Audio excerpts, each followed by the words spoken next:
Entertainment.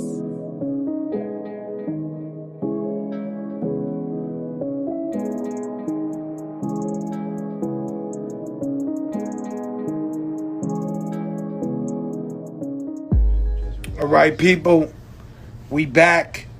We had music when we started before. Your man from Needle said it would have worked on Needle. Yeah. Shout out to Needle, the app. It definitely would have worked on Needle. I love Needle, the app.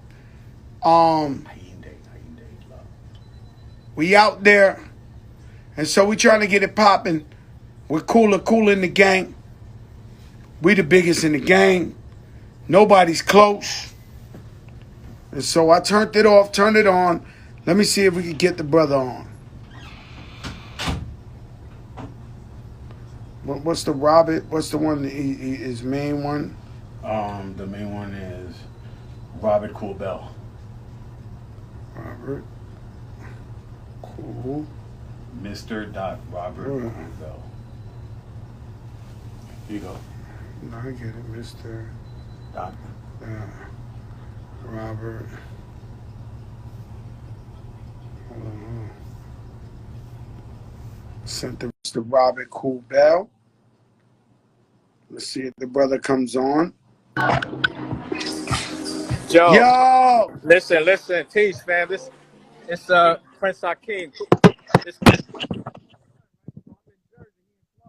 I'm trying to help him and his partner get on. So they sent a few requests from the Kool Grand crew, but when they hit it, it says expired. So now, He's not there. he's not with me. He in Florida, but I'm trying to. So send a request. And 10,000 requests. I know, Joe. I know. Trust me, man. I'm going crazy. I'm in Florida trying to navigate him. All right, let me get to it. Pops want to rap to you too, man. Rich player, we all hooked this up. Bro, I'm here. Right, what are you talking about? I got my questions right here. Yo, everybody's tuned in. The whole industry. It's crazy. I'm on a DJ set right now. I had to leave the booth to come handle this. I got it on autoplay. So check it out. Everybody want to know. Everybody tuned in. We listen. We here, but do this. Go to @Mr. But don't put the dot. Just @Mr. Robert Bell, not the dot, because that one's bugging. But what about the Kool Grand? You on Mr. Dot? You're on Mr. Dot, Robert. Right. But go to Mr. Don't put the dot. Just send a request to Mr. No dot Robert Bell. Mr. Robert Bell. Is there a way I can add more? I know you can put 3 people. Is there a way I can add? Let me try right now. All right. Can I add a person? Robert Bell. Robert Kool Bell. Mr. Robert Kool Bell. Mr. Robert Kool Bell. This shit crazy, yo. He got about 100 Instagrams, huh?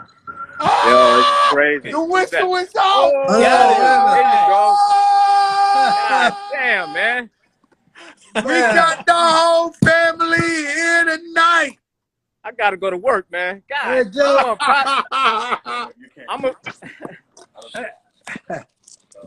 I'm afraid if I leave, you may disappear. Don't go, brother. Don't go. Stay right there. Listen, living legend. What is good, Mr. Robert Kool Bell? He's freezing up. He got to walk around or something. We got to get this to go. I mean, the people want to know, man. I don't know what's going down there in Orlando, man. What's going on? There you go. It's working now. We good. I don't know. Am I back? Am I there? Yeah. Yeah, we hear you. Am I on here? Yes, you are. Wow, it was like lost in space, man. With the cyberspace, something happened. What's up, Joe, man? Let me tell you something. You from the 70s, man. This is excusable. Like, hey, man, it's a pleasure. It's an honor. There's not many words to describe the honor to be talking to you tonight, Throwback Thursday. You're beyond a living legend. You're to a point where it's not even an icon. I don't know. They ain't invent the word yet, but it's an honor to have you on the Big Show. Well, it's an honor for me to be on the Big Show. This is beautiful, man. All my producer friends, shout out Rashad, Diamond D, they all tuned in. Everybody's like jumping in on questions. Everybody want to ask you questions. How hard was it making the transition from a soul funk group to more of like a disco sound later on? Well, let me start like this, Joe. We started off as the Jazzy Acts, and then we moved to the Soul Town Band, and we were backing up a lot of talent in Jersey City that was singing Motown. So they were trying to be like the Motown Review, and we were the Soul Town Band. So we moved on from that, and we became Kool and the Flames. That was in 1966. And then what happened was you had James Brown and the Famous Flames. So we didn't want to have no problem with the Godfather. So what are we going to call ourselves, man? Well, I said, we've been doing funk, pop, jazz. So we turned around and said, let's call ourselves Kool and the Gang. Kool and the Flames. From Kool and the Flames to Kool and the Gang. Sit back. Man, that's amazing. Was there ever any competition with like maybe the Parliament or Earth, Wind and Fire? Was there ever like a situation where y'all felt like that was your competition? Well, we all knew each other. Not no real competition. I remember George Clinton when he was with the Parliament, and he had that here, I just want to testify. And he came to us, he said, man, I'm going Funkadelic. And that's when he did that Mohawk haircut. And then later on, he came with the mothership. Let me ask you, who impressed you the most when you came up? Like, who would you say when your group was started and you know, like me, Fat Joe came out, Jay-Z came out, Nas came out. Who was around your time, the class of whatever year or era you came out? And what was you most impressed by? Which one of them blew your mind and you said, man, I never knew these guys was going to get to that level and make this type of music? Well, we were, at that time, you had groups like the Ohio Players, of course, Earth, Wind and Fire, the Commodores, and the P-Funk Mob. You know, those are the type of acts that we were on tour with. But before that, we went out on the, I don't want to use that word, on the bus tour. We had the OJs and the Delphonics and the Intruders, and all of them to be packed on this bus riding into town. That's that southern route. Yeah, definitely. And you know what, Joe, you have to be careful of that southern rock, that route down there, because you had them hardheads down there. Boy, what y'all doing down here? You know, you stop and try to get some coffee, something. You had to go to the bathroom in the back. You know, it was it was kind of rough back in those days. Yeah, you seen that transition from segregation pretty much, right? And like now, you know, I always say we're like our ancestors' wildest dream. How did you see things come along and all these years later, and how can we do better? Well, it seems that things are slowly coming back. You know, the whole Black Lives Movement and everything that was going on during that time. You know, we had Nation of Islam. I was involved with that for a minute. You know, Black Panthers and all the different organizations that was moving towards trying to be to move up. You know, and I mean that was inspirational because you look at these leaders and what they were saying, Malcolm X. You know, then you had a lot of other strong leaders at that time. You know. I mean, you guys, you rocked out for so long. What artists? Let me ask you a question. I don't know if you know, but what artists have sampled your music? Who do you think sampled it the best? Because everybody has sampled you guys. Who do you think sampled y'all the best? What's your favorite song that an artist has sampled? That's a tough question there, Joe. I mean, you had, well, everybody knows about Summer Madness and Will Smith, right? That became Mm. Summertime. That was a big record for us. And then we had with Diddy with Mace with the Hollywood Swinging. Baby, Uh, all of it in that their was hand. another. That was another good Woo! one. And I mean, Tribe Called Quest. It was Nas. It was so many, man. To the Well, point that we had to put somebody on sample patrol. you know, I had Kenneth Burke here last Thursday, and we was talking about Keep Rising to the Top and how many times that record has been sampled. And I asked him, I said, why do you think some old school artists don't like, rappers sampling their music? And he told me probably the coldest answer in this whole show is this. He said, well, Joe, it's because they don't know math. And Uh-huh. wow. Like, I was like, because, you let them sample, it's opening different streams of revenue.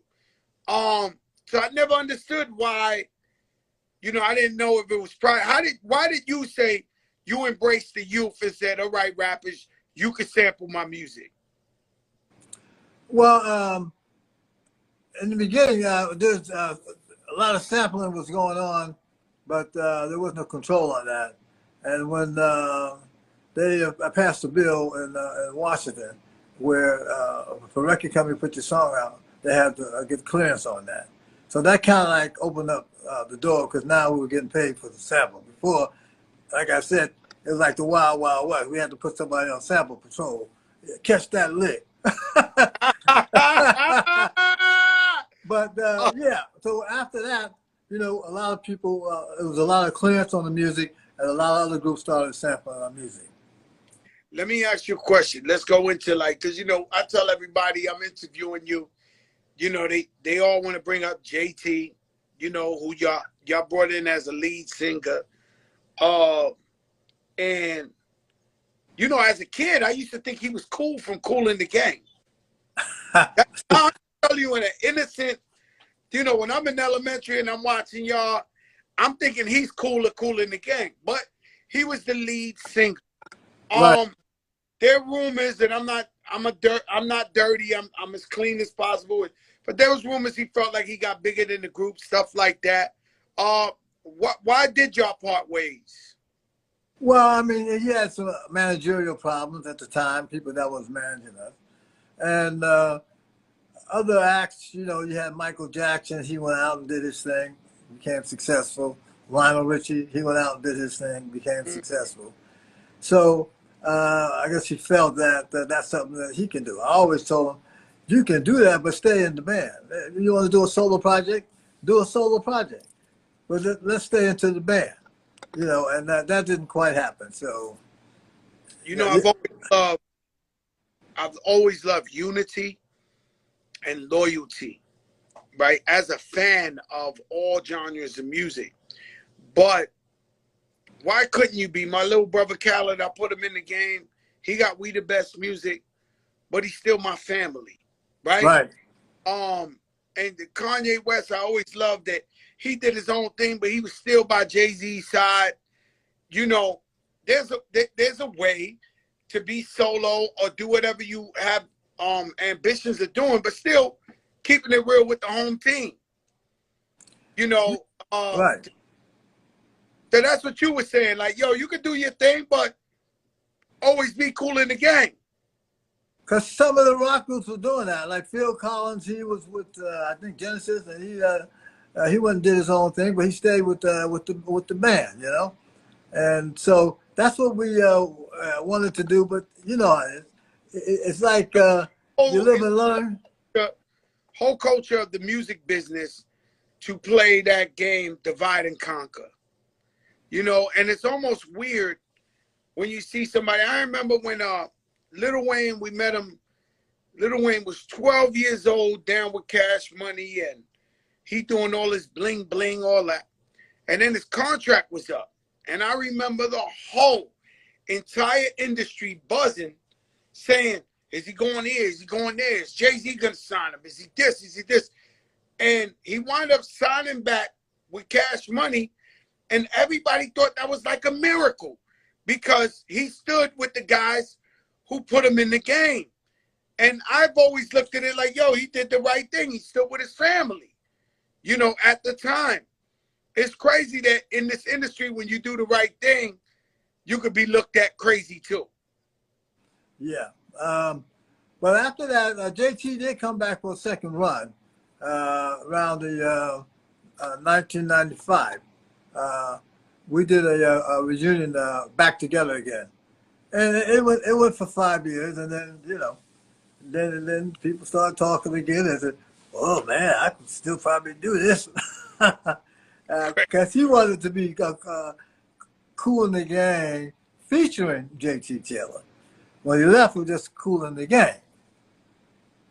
So, and he have a big problem. Like even me, I argue sometimes with some of my best friends. So I got a friend, I'll just scenario. Yo, I'm sorry, I'm not going to say your name. But I got a friend who produced the song for me. You know, one of my best friends on earth. But he wanted to get credit now, like he's a featured artist on it. And I never had an argument with my friend in my life. And I was telling him, like, yo, bro, you're really not on this record. You're not a featured artist. You produce it, yeah, you produce. You get your pay, you get paid, you get your royalty, but you're really not even an artist on this record. It's a new thing where the producers now, 2021, want to be featured artists on records they produce. And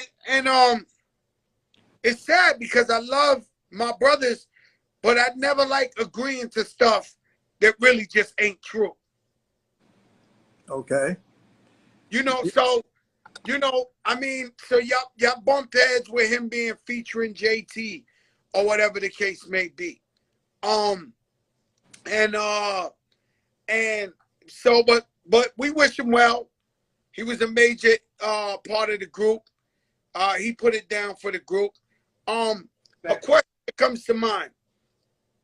Have you been seeing these verses? Oh, yeah. The one with the Isley Brothers and Earth, Wind & Fire was quite interesting. Moment of my life. I'm on vacation. We watched it. We was in the Bahamas. I watched the whole thing. I could not believe. I felt like I died and went to heaven when I seen that verses. It was just so amazing. Who would Kool in the Gang go at in the verses? Well, they kept saying before that happened with the Isley Brothers that Kool in the Gang and Earth, Wind & Fire would be a good verses, but that has happened already. I would say probably the Commodores. Ooh. I would say, yeah, the Commodores. The Commodores with Lionel Richie? Well, that's another story. Now, if you got Lionel Richie back and JT came back, then that'd be a very interesting verses there. Man, that'd be beautiful. Let me ask you a question I ask everybody. It's a complicated one, and I know it changes daily, but who are your top 5 groups of all time? Who are your top 5 favorite groups of all time? Whoa. Well, group singers too, or just groups? Groups. Well, I would say Earth, Wind & Fire, of course. Parliament Funkadelic. Ohio Players. They had that funk thing going on. Let's see. A little different, but from New York, Mandrill. From New York, who? Mandrill. I don't know these guys. Oh, Mandrill was the mix of funk and rock. Mandrill from New York, yeah. I gotta look them up now. Yeah. And then, of course, you know, Kool in the Gang. That's crazy, man. Are you guys thinking of still touring, or you chilling?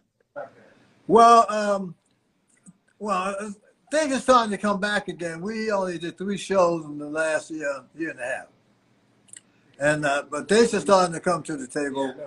Matter of fact, 4th of July weekend, we're doing a show at the Hollywood Bowl with the LA Philharmonic Orchestra. So it's like a classic evening with Kool the Gang. So, and the third was when our very first record came out. Our very first record came out July 3rd, 1969.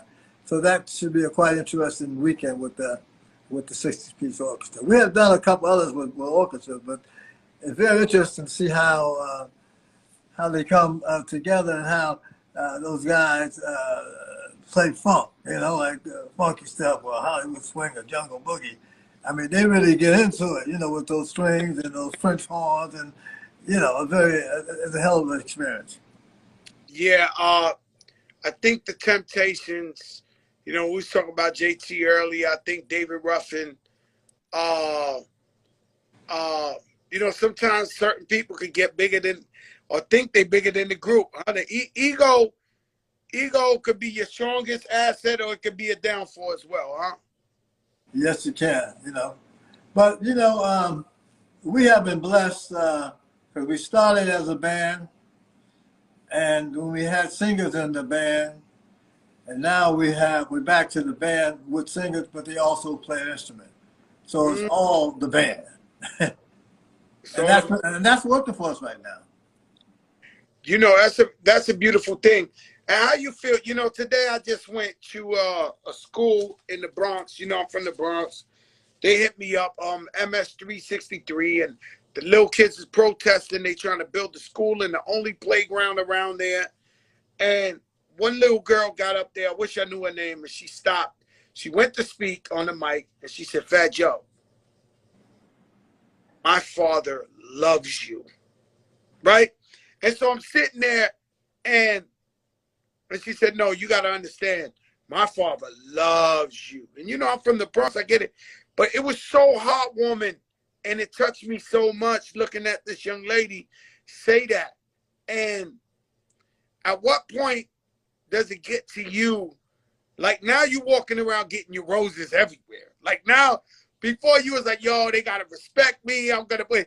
But now it's like, you know, Philharmonic. Like, it's just like you walk through like, all right, yeah, we the legends, Kool in the Gang. Do you ever get choked up? Could you remember a moment that something happened to you where somebody was paying homage to you or giving you your flowers, and you was just like, wow, because you know you hear these compliments all the time. What was the moment somebody complimented you where you was like, wow? Well, I would say the Legends Award with the BET Soul Train Legends Award. You know, that was something that we felt very good about in terms of our audience. I mean, we won American Music Awards, and we won a Grammy. But those fans, when you deal with that, you're dealing with our fans of the 70s. You know, we call them the gang heads that loved Jungle Boogie and funky stuff and Funky Granny and Breezy Flow and See a Twat Quilly. You know, Like, I have to say another one, Joe, was that when we played, and my son actually, Hakeem was with me on that one. We played in Kenya, and it was for AIDS awareness. And they walked up, 500,000 people walked up to that show. And we did a little thing called No Glove, No Love. So it said, you guys got to protect yourself, man. And that's what it was all about. We was on the rail, and one guy called up on the station and said, hey, man, you know, I make glove, I wear a glove, man. I said, well, you better keep wearing a glove. But that was 500,000 people in Kenya, Africa. I just came back from Africa. I was in Zimbabwe about 2 weeks ago. you were playing over there, or you just went to visit? I went to visit. I went over there to promote some of the cool champagne because there's not that many Kool the Gang there, shows.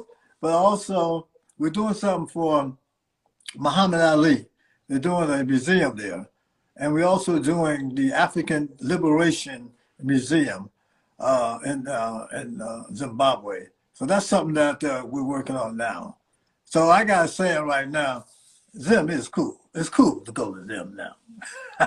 And all of Africa, man. Now, you know, I've been to Zimbabwe before. I've been pretty much all over Africa. Okay. I could understand. I've done shows before there was Instagram with 180,000, 200,000 people. So I know what you're talking about. They come out for real. Oh And yeah. I remember I didn't have no way of proving to people that this happened. Like, just it was just so many human beings out there, but we didn't social media. And I remember coming out. I remember one time I had a show. It was in Tanzania. Tanzania is the furthest place I've ever been. And I remember it was so quiet, right? And it was like a soccer stadium. And I'm turning the corner going to the stage. I'm hoping there's one fan because it was so quiet, right? No, now the corner, I just see like a mountain of people and they going crazy. And I'm like, oh, thank God somebody came. Like, but it was 100, 200,000 people on the whole soccer field. You know, Africa, they know how to show love, man. They appreciate American artists and what we bring to the game. Yeah, and it's hard to build again, though. I mean, the new sort of movement, the whole African beat. A lot of artists are dealing with the sounds of Nigeria and all other parts of Africa, and the whole thing, you know, with Black Lives Matter. That's good because it maybe will bring us back to Africa, to the motherland. And they always tell us, man, yo, forget Black Lives Matter. Come back over here. This over here. You ain't got we gotta no keep black it going both ways. Yeah, over here. I agree with you. Lives matter, Africa and America. We all one unity. We all one force. You know, we had a song called "Higher Planes" back in the day. I don't know who sampled that one, but it was about higher planes of music, and that the fact that, you know, the lyrics was, "We've been down too long, getting down too strong, but we got to lift."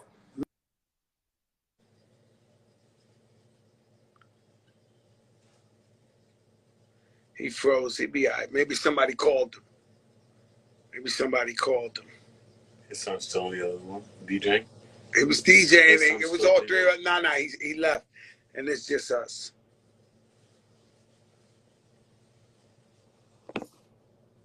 Man, I want to say bye the right way.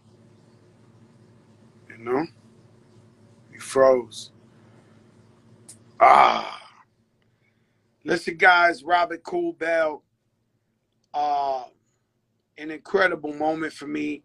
You know, as I was looking at him, I was reflecting of all the years I've listened and partied with my family to Kool the Gang's music, all the award shows, all the beautiful music, all the beautiful music, man, that they brought to the game, man. And he looks amazing. I mean, I hate this term, but but in this case, it's so true because it seems so corny when they say black don't crack. Like, right, they've been saying this shit since I was born, right? But when it comes to this man, black don't crack. He looked young as hell. God bless him, his family.